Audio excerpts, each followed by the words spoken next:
के reading of IR spectrum. Previous lecture के अंदर जो है वो हमने आईआर स्पेक्ट्रोस्कोपी स्टार्ट की हुई थी, जिसमें हमने आईआर स्पेक्ट्रम जो है आईआर स्पेक्ट्रोस्कोपी उसका जनरल प्रिंसिपल डिस्कस किया था। और आज हमने जो है वो रीडिंग ऑफ आईआर स्पेक्ट्रम जो है ये डिस्कस करना है। रीडिंग ऑफ आईआर स्पेक्ट्रम या आप इसे कह सकते हैं इंटरप्रेटिंग एन आईआर स्पेक्ट्रम। तो reading of an IR spectrum हम स्टार्ट करते हैं। जब भी आपको किसी आईआर स्पेक्ट्रम को रीड करना हो या इंटरप्रेट करना हो तो सबसे पहले हम आईआर स्पेक्ट्रम में मौजूद ऑब्जर्प्शन बैंड जो है उनको देखेंगे। तो वो नेक्स्ट हम देखेंगे कि ऑब्जर्प्शन बैंड जो है वो हमारे पास क्या होती है, या उनको हम पीक्स भी कहते हैं बेसिकली। अब आपके पास जो आईआर स्पेक्ट्रम के अंदर पीक्स मौजूद हैं या बैंड्स जो मौजूद हैं, उन बैंड्स को आप देखेंगे वो किस वैल्यू पे मौजूद है, किस वेव नंबर की वैल्यू पे वो मौजूद है। सपोज करें कि वो OH का है तो वो 32 से 36 में प्रेजेंट होगा, CH की वजह से है तो 29 से 28 to 29 जो है यहाँ पे प्रेजेंट होगा। तो इस तरह हम डिफरेंट बैंड्स को देखते हैं और वो देखते हैं कि वो कौन सी वैल्यू पे जो है वो अपीयर होते हैं। उसके बाद हम उसको स्टैंडर्ड जो टेबल होता है उसके साथ कंपेयर करते हैं और हमें पता चलता है कि ये बैंड जो है ऑब्जर्प्शन बैंड जो है वो किसकी वजह से, किस ग्रुप की वजह से, कौन से फंक्शनल ग्रुप की वजह से जो है वो अपीयर हुए। तो इस तरह से किसी भी आईआर स्पेक्ट्रम को आप रीड कर सकते हैं।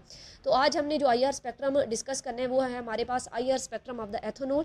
तो हम सबसे पहले ये देखेंगे कि हमारे पास एथेनॉल का आईआर स्पेक्ट्रम जो है वो किस तरह से होगा। ये हमें एथेनॉल का आईआर स्पेक्ट्रम जो है यहाँ पे दिया हुआ है।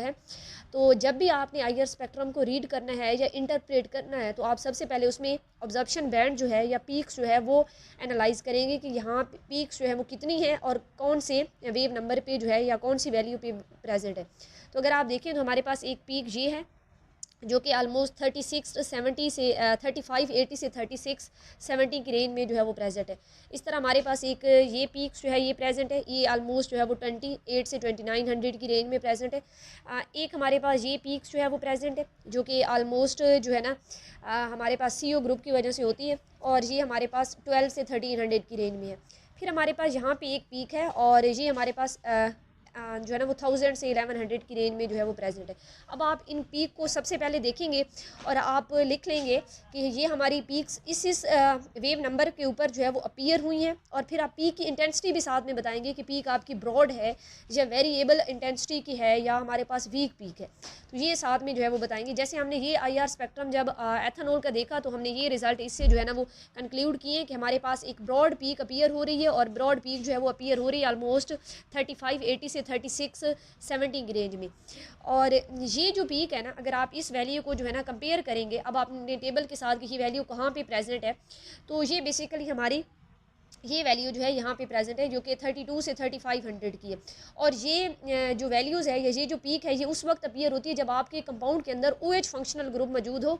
और OH फंक्शनल ग्रुप ना अब आपको पता है कि दो तरह से प्रेजेंट हो सकता है, या OH प्रेजेंट होगा ऐसे कंपाउंड में जिनको हम अल्कोहल कहेंगे, और OH जो है यहाँ पे भी प्रेजेंट होता है जिसमें कार्बोनिल और OH इकट्ठे मौजूद हो तो हम उसे कार्बोक्सिलिक एसिड जो है ना वो फंक्शनल ग्रुप कहते हैं। तो कार्बोक्सिलिक एसिड में भी ये OH प्रेजेंट होता है, लेकिन OH के अंदर भी ये OH जो है वो प्रेजेंट होता है। तो अब हम इन दोनों को किस तरह से डिफरेंशिएट करेंगे। अब अगर देखें तो कार्बोक्सिलिक एसिड का जो OH है उसकी पीक हमें 2500 से 3300 की रेंज में अपीयर होती है।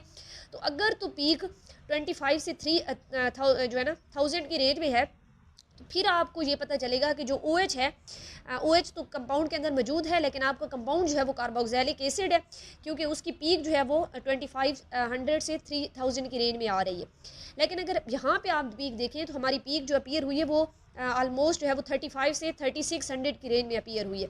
तो ये जो अल्कोहल है उसके अंदर जो OH होता है वो उसकी वजह से इस रेंज के अंदर पीक जो है वो अपीयर होती है। अब अगर यहाँ पे देखें तो ये वैल्यू हमें 32 से 3500 लिखी हुई है।